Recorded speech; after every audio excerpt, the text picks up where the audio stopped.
예수께서 제자들 앞에서 그 책에 기록되지 아니한 다른 표적도 많이 행하셨으나 오직 이것을 기록함은 너희로 예수께서 하나님의 아들 그리스도이심을 믿게 하려 함이요 또 너희로 믿고 그 이름을 힘입어 생명을 얻게 하려 함이니라. 12월 첫 주입니다마는 우리의 회기로는 새로운 회기가 시작된 첫 주이기도 합니다.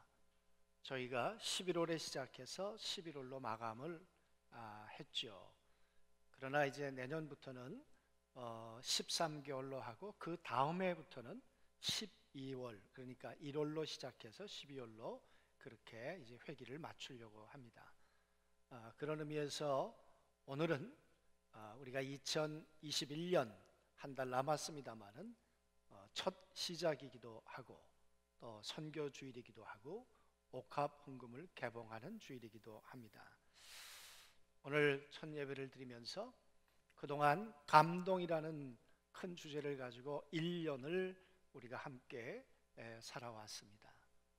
새로운 해는 어떤 주제를 가지고 시작할까? 그러다가 생명이라는 단어를 가슴에 이제 떠올리게 됐는데요. 오늘부터 그 생명이라는 주제를 가지고 또 말씀을 나누도록 그렇게 하겠습니다. 여러분, 요한이라고 하는 사람이 이제 거의 인생의 막바지입니다. 이 글을 썼을 때가 약 85년에서 90년경 1세기 말. 그러니까 요한의 나이와 어쩌면 비슷할 수도 있습니다. 그랬던 요한에게 정말 마음의 짐이 무엇이었을까? 고민이 무엇이었을까? 원래 이 요한이라고 하는 사람은 예수님의 친어머니, 그러니까 예수님의 어머니와 요한의 어머니는 이 오누이가 아니라 언니 동생 관계지요. 그러니까 이모인 거예요, 이모. 여러분, 그래서 이 요한이라는 사람이 예수를 믿었어요. 예수를 따라다니게 되었어요. 그런데 우리가 아는 것처럼 이 요한이라는 사람의 성질이 굉장히 괴팍했잖아요. 그래서 예수님이 별명을 붙여주시기를 뭐라고 붙여주셨습니까? 이 우리의 아들, 성질이 못됐다 그 말이죠. 그랬던 요한이 예수님을 알고 거의 한평생을 살고 이제 인생의 막바지가 되었습니다. 그가 이 글을 쓰고 싶었던 이유가 뭘까? 그 나이에 왜 펜을 들었을까 그 말이죠. 오늘 이렇게 얘기를 하죠. 내가 이 글을 쓰는 이유가 있다. 예수께서 하나님의 아들 그리스도이심을 믿게 하려고 한다. 여러분, 그 이야기는 어쩌면 많은 사람들이 예수님을 안 믿었다는 이야기도 되지요. 또 한편은 예수를 믿었다가 포기하고 떠나갔다는 이야기도 됩니다. 한번 그 1세기 말의 상황을 한번 우리가 생각을 해본다면 많은 유대인들이 예수는 하나님의 아들이 아니야. 그리고 예수를 십자가에 못 박아 죽였습니다. 로마의 정치 권력과 그리고 사내들인 공회원이라고 하는 이 유대인들의 종교 권력이 합세를 해서 예수를 그렇게 죽인 것이죠. 예수가 무슨 하나님의 아들이야? 아니, 나사렛 동네의 목수의 아들이지.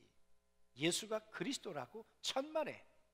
그는 우리의 전통을 깨고 하나님의 성전을 모독하는 용납할 수 없는 그런 우리의 반동이지. 그래가지고 여러분 예수를 십자가에 매달아 죽인 거 아닙니까? 그랬는데 아니 그 예수가 다시 살아났다는 거예요. 그 예수가 성령으로 다시 오셨다는 거예요. 그리고는 그 예수를 믿는 사람들이 하나 둘씩 생겨나기 시작해요. 그래서 예수 이름 전하지 마라. 언제 우리가 허락했나? 그랬더니 그게 멈춰지질 않아요. 멈추라고, 못하겠다고 스데반을 돌로 쳐 죽였어요. 그래도 멈추질 않아요. 야고보를 죽였어요. 그래도 멈추질 않아요. 도대체 예수가 누구야? 응? 그랬던 초대교회는 어떤 때는 3,000명씩 5,000명씩 예수 믿는 사람들이 폭발적으로 늘어나기 시작을 했어요. 예수 믿는 사람이 늘어날수록 부담을 가졌던 사람들은 정통 유대인들이지요. 그들은 기득권 세력이었습니다. 모든 생사 여탈권을 가지고 있는, 말하자면 사법, 모든 권한, 이 형법을 다 쥐고 있었던 사람들이었단 말이죠. 그들이 바울을 통해서 예수 믿는 사람들을 박해하며 또 감옥에 집어넣고 죽이기도 하고 그러지 않았습니까? 그런 가운데도 교회는 무너지지 않았어요. 여러분, 그렇게 시작했던 초대교회가 약 한 60년이 흘렀습니다. 그렇게 흐르는 동안에 60년이 지나고 난 다음에 그 사이에 어떤 일이 있었을까? 예수 믿는다는 이유 때문에 너무나 심한 박해가 오는 거예요. 아니, 내가 예수 믿은 건 나 이전보다 더 잘 살고 싶어서 예수 믿었는데, 그런데 예수 믿는다는 이유 때문에 로마에 있는 성도들은 쫓겨나야 했어요. 왜? 네로라고 하는 사람이 불이 났는데 이거 다 예수 믿는 사람들 때문에 그래. 오늘로 말하면 교회발 화재라는 거죠. 그래가지고 여러분, 예수 믿는 사람들이 다 고린도로 피해가고 이 뭡니까? 보트 피플이 돼서 그러지 않았어요? 그러니 여러분, 새로운 곳에 살아가면서 얼마나 힘겨웠을까? 그들 속에 회의가 없었겠습니까? 그것을 바라보는 자녀들은 우리 아버지가 예수 믿어가지고 우리 집안 이렇게 됐다고 그러지 않았겠어요? 그러니 예수 믿는 사람들 속에 점점 갈등이 있을 수도 있었겠죠. 그러다가 AD 70년에 티투스 장군에 의해서 예루살렘 성전이 무너집니다. 그리고는 유대인들이 다 흩어집니다. 예수 믿는 사람들이 견디지 못해서 저 다메섹으로 그리고 안디옥으로 곳곳으로 흩어졌는데 이제 유대인들도 흩어져요. 흩어진 유대인들이 예수 믿는 사람들을 괴롭히기 시작해요. 여러분, 안 그래도 힘든데 또 그렇게 박해가 오기 시작하는 거예요. 그러다가 85년경에 암리아라는 곳에서 회의를 하죠. 회의를 하고 결정을 합니다. 그 결정이 뭐냐? 유대교와 그리스도교는 이제는 하나가 아니야. 그 전에는 하나라고 생각해서 그래도 보호를 해 주었어요. 그런데 이제 아니야. 그러면서 유대교로부터 본격적인 박해가 시작이 돼요. 유대인들의 기도문 가운데 보면 이런 기도가 있어요.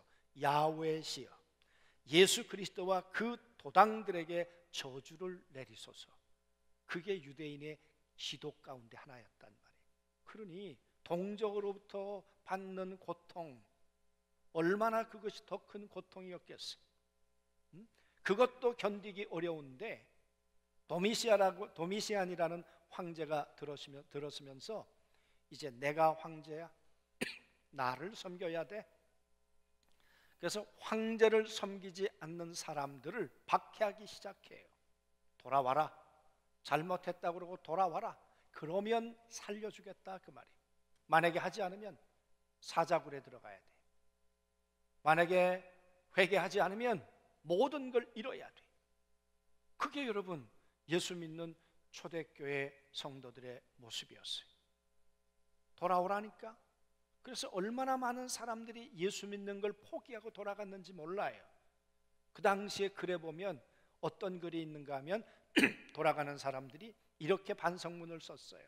내가 날마다 새벽 예배 나가서 기도한 거 생각해 보니까 정말 잘못했습니다. 잘못한 거예요? 아니잖아요. 그런데 그거 잘못했다고 해야 된다 예를 드는 거예요. 내가 교회 나가서 11조도 하고 전도를 했는데 내가 안 해야 될 일을 했습니다, 그 말이에요. 그러면 용서하고 살려주겠다는 거예요. 그러니 예수 믿고 서기관들에게, 바리새인들에게 고난당하고 동족들에게 고난당하고 로마 정치 권력에게 고난당하고 도미시안 황제에게 고난당하고 박해당하고 어떻게 살겠어요? 응? 어떻게? 그러니까 예수 믿는 사람들 가운데 하나 둘씩 포기하고 돌아가는 사람들이 생겼다 그 말이에요. 여러분, 우한폐렴, 이 코로나19가 1년 아직 못 됐습니다. 2월 달에 생겼으니까 이제 한 10달 돼 오나요? 10달 지나면서 어떤 변화가 생겼을까요? 이렇게 끝까지 믿음의 뿌리를 내리고 믿음에서 든든히 서가시는 우리 귀한 성도님들도 계시지만, 그러나 예수 믿는 거 별거 없더라, 직장 가니까 교회 왔냐고 갔다 왔냐고 물으면서 나 불편하게 하더라, 응? 뉴스 보면 하여튼 교회가 웬 죄인인 것처럼 늘 그러더라. 응? 그래서 뭐 굳이 내가 이런 소리 들으면서 예수 믿어야 될 이유가 있을까? 그런 분들 여러분 없지 않아 있지 않으시겠어요? 점점 내가 교회 나가고 예수 믿는다는 게 어려워져요. 교회 폐쇄법이 이제는 시행이 됐잖아요. 응? 만만치 않는 세상이 돼버렸어요. 그 당시에만 박해가 있었던 게 아니고요, 지금도 예수를 믿는다는 이유 때문에 얼마나 어려움이 있습니까? 응? 직장 가면 교회 갔다 왔냐고, 왜 백화점 갔다 왔냐고는 안 물을까요? 그렇잖아요. 지하철 타고 왔냐고 물어봐야 되잖아요. 거기가 더 사람들이 많잖아요. 우리는 20% 모이는데. 응? 여러분, 그거 이러고 저러고 우리가 하려고 한다면 참 할 말이 많지요. 이 힘들고 어려운 때 어떻게 살아가야 하나 그 말이에요. 응? 이 초대교회, 이렇게 예수 믿는다는 이유 때문에 억울함과 박해 가운데 살아가는 성도들을, 그리고 하나둘씩 떠나가는 그 영혼들, 그 이름들을 생각하면서 요한이 오늘 내가 글을 쓸 수밖에 없었다 그 말이에요. 그가 쓰고 싶은 내용은 뭡니까? 예수가 하나님의 아들이야, 예수가 사람의 아들이 아니야. 그래서 요한은 이 요한복음을 쓰면서 태초에 하나님과 함께 계셨던 분, 그 안에는 생명이 있었어. 그 예수 그리스도는 모든 만물을 만든 창조주야. 그분이 없이는 이 세상에 조성된 것이 하나도 없어. 그분은 하나님이시다. 그 하나님의 아들이기 때문에 아버지보다 못하다는 게 아니에요. 유대인들에게 있어서 아들이란 이야기는 아버지와 똑같다 그 말이에요. 아버지와 성품이 같고 아버지와 능력이 같고 아버지와 생각이 같은 분, 하나님의 아들이신 예수, 그분이 이 땅에 사람의 몸을 입고 오셨다는 거예요. 그가 사람의 아들이 아니라면 물을 포도주로 만들었겠습니까? 아니, 하나님의 아들이 아니라면, 그분이 하나님의 아들이 아니라면 무리를 걸었겠습니까? 그분이 하나님의 아들이 아니라면 굶주린 2만 명을 먹일 수 있었겠는가 그 말이에요. 그분이 하나님의 아들이 아니시라면 38년 된 병자를 고쳐내실 수 있었겠는가 그 말이에요. 그래서 요한은 1장부터 그 이야기를 써내려가고 있는 거예요. 그러면서 말하기를 예수는 하나님의 아들이야, 예수는 사람의 아들이 아니야, 예수는 하나님의 아들, 그리고 그 예수는 우리에게 있어서 메시아야, 우리에게 있어서 그리스도야. 우리가 질병을 당할 때, 어려움을 당할 때 그리스도, 우리가 풍랑을 만났을 때 그리스도, 나에게 남편이 5이 있었지만 아직도 인생의 답을 얻지 못하고 있을 때 그리스도, 내가 삶의 환난을 당하고 있을 때 그리스도. 그분은 안 계신 것 같지만 아니, 그분은 보고 계시고 알고 계시고 우리를 위해 일하고 계시는 분, 그분은 우리의 그리스도 메시아야. 여러분, 초대교회 성도들이 그렇게 어려움을 당할 때, 예수 믿는 사람들이 저 다메섹까지 도망가서 살고 있을 때, 정말 예수님 살아계신 게 맞는가? 그런 의심이 들고 포기하고 싶을 때 어떤 일이 벌어졌습니까? 다메섹에 다 가까이 왔을 때 예수님께서 사울이란 사람을 만났습니다. 그리고 뭐라고 사울에게 얘기를 했습니까? 나는 네가 핍박하는 예수다. 그 말은 무슨 얘기입니까? 교회가 핍박당할 때 나도 고통을 느끼고 있었어. 예수 믿는 사람들이 고문을 당할 때 나도 고문당하고 있었어. 너희들이 억울한 일을 당하고 있을 때 나도 억울함을 느끼고 있었어. 너희와 나는 감각이 이어져 있었어. 그래서 사울에게 얘기를 하는 거죠. 나는 네가 핍박했던 예수야. 나는 당신을 핍박한 적이 없습니다. 아니, 내 예수 믿는 교회들을 핍박했잖아. 내 성도들을, 내 자녀들을 핍박했잖아. 여러분, 그 주님께서 우리가 당하는 억울함을 알고 계세요. 우리가 당하는 이 고난에 대해서도 주님은 함께 느끼고 계세요.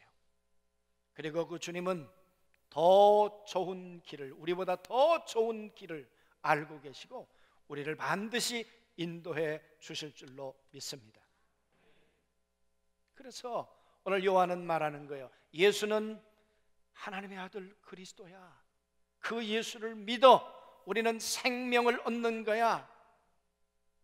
여러분, 이 생명이란 말이 어떤 말일까요, 여러분?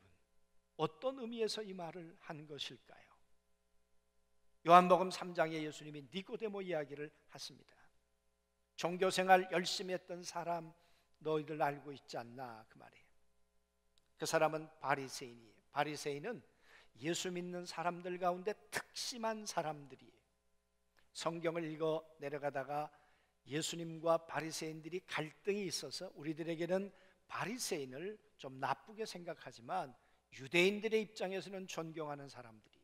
인정하는 사람들이에요. 그가 얼마나 열심히 있었어. 너희들이 하루 금식할 때 바리새인들은 이틀을 금식해. 너희가 주님을 위해서 만약 1시간을 봉사한다면 이 사람들은 하루를 봉사하며 주님을 위해서 충성을, 하나님의 율법을 그렇게 지키며 살아가려고 했던 사람, 그 대표적인 사람이 니고데모잖아. 너희들 다 박수 쳤잖아. 잘한다고. 그런데 예수님 뭐라 그러셨어요? 너무 냉정하셨어요. 물과 성령으로 거듭나지 아니하면 하나님 나라가 너와 상관이 없느니라. 아직 너희 안에는 생명이 없느니라, 그 말이에요. 그러면서 예수님 뭐라고 말씀하셨나요? 내가 사람의 몸을 입고 이 땅에 왔는데 아버지 안에 있는 생명이 내 안에 하나님으로부터 주어졌어. 나는 이렇게 육체를 입고 지금 있다마는 내 안에는 하나님의 씨가 있어. 내 속에는 하나님의 생명이 있어. 나는 니고데모와 달라, 그 말이죠, 여러분. 오늘 요한이 일생 다 살아보고 예수님을 믿고 난 다음에, 그리고 그가 예수님의 어머니와 함께 살아가면서 더 확신하게 된 게 무엇일까, 그 말이에요. 예수는, 우리가 예수를 믿는다는 건 종교가 아니야. 예수를 믿는다는 것은 생명이야. 이 생명이 무덤에 들어간 것 같았는데 이 생명은 부활의 몸을 입고 다시 무덤 밖으로 살아나오는 거야.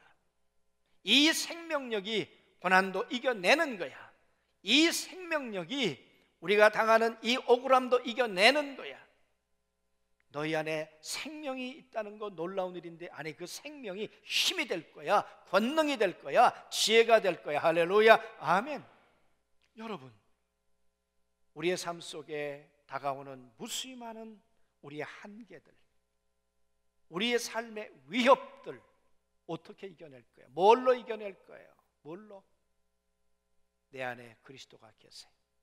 내 안에 성령님이 내 안에 임재해 계세요.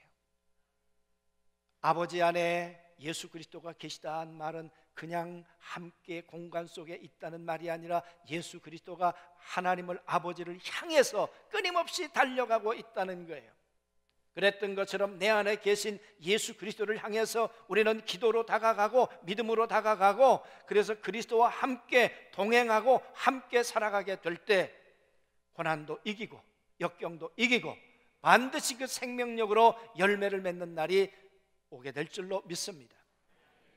그래서 여러분, 올 한 해 우리는 이 하나님의 조회, 영원한 생명, 하나님의 이 놀라운 이 생명이 있는가를 확인해야 한다니까. 우리 자매님들은 임신했나 진단 키트로 확인하는 것처럼 내 안에 예수 그리스도가 생명으로 착상되어 있나 확인해야 한다니까. 내가 종교인인가 아니면 생명 있는 사람인가, 내가 무정란인가 내가 유정란인가. 그래서 우리 나사렛 교회는 집사님, 권사님, 장로님이 되실 때 반드시 질문해요. 당신 거듭난 그리스도인입니까? 생명 있는 그리스도인입니까? 왜? 생명 있는 그리스도인은 잘하거든요. 생명 있는 그리스도인은 변질이 아니라 변화되거든요. 고난을 이겨내거든요. 그래서 물어보는 거죠. 당신 거듭난 그리스도인 맞습니까? 그리고 당신은 성결한 그리스도인, 계속해서 성장해서 이제는 하나님의 뜻 가운데 나를 굴복시키고 살기를 원하는 그런 그리스도인입니까? 그 말이. 그래서 묻는 거예요. 제가 4학년 때, 대학교 4학년 때 8단계라는 책을 하나 만들었습니다. 물론 제가 만든 건 아니에요. 미국의 척 쉐이버라고 하는 나사렛 교회 목사님이 만든 걸 가지고 제가 교재를 만들었습니다. 그걸 만들게 된 동기는 대학부를 가르치는데 반은 CCC, 반은 IBF, 또 한쪽은 둘 상관없는 사람 세 패가 있는 거예요. 패라고 그러니까 좀 이상하네. 세 부류가 있는 거예요. 아니 그러니 새신자 교회 교재 뭐로 할까? 그러면 IBF는 원투원 하자고 그러고 CCC는 생명의 삶 하자고 그러고. 그래서 안 되겠다, 우리 걸 만들어야 되겠다. 그리고 제가 만들었어요. 그 만들고 나서 그래도 꽤 책이 많이 팔렸습니다 그때. 그리고 세월이 지나고 나서 제가 그때는 몰랐어요. 그 일과의 질문이 이렇게 시작돼요. 당신에게 무슨 일이 일어났습니까? 그렇게 질문해요. 당신에게 무슨 일이 일어났습니까? 당신에게 생명이 시작됐습니까? 당신 진단 키트로 확인해 보니까 당신 안에는 하나님의 생명이 착상돼 있습니까? 그 말이. 일과가 왜 이거를 그렇게 만들었을까? 요한 웨슬레라고 하는 사람이 모두 다 예수 믿는 영국 분위기 속에서 믿음의 집안에서 태어나서 교회 가고 유아 세례 받고 살아가는데 보니까 아닌 거예요. 모양은 있는데 속은 생명이 없는 거예요. 그래서 요한 웨슬레가 이 똑같은 질문을 그의 설교 가운데 했더라고요. 제가 나중에 그의 설교집을 읽다가 그래서 나사렛 교회는 이 질문을 하는 거구나. 당신에게 무슨 일이 일어났습니까? 정말 한 분 한 분 안에 예수 그리스도가 생명으로 지금 자리 잡고 계십니까? 왜 아멘 안 하세요? 여러분, 내 안에 그리스도의 생명이 없다면 평생 내가 예수 믿고도 니고데모 될 수 있는데요. 그런 억울한 일이 어디 있어요? 그러므로 우리는 늘 점검해 봐야 합니다. 믿음은 확인해 보아야 합니다.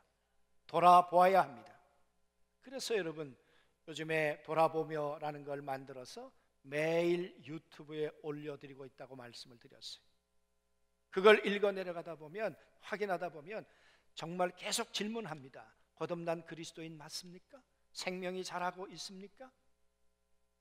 생명이 자라기 위해서 매일매일 말씀을 읽고 계십니까? 생명이 자라기 위해서 하나님이 주신 은사와 열정을 개발해서 지금 몸된 교회를 섬기고 계십니까?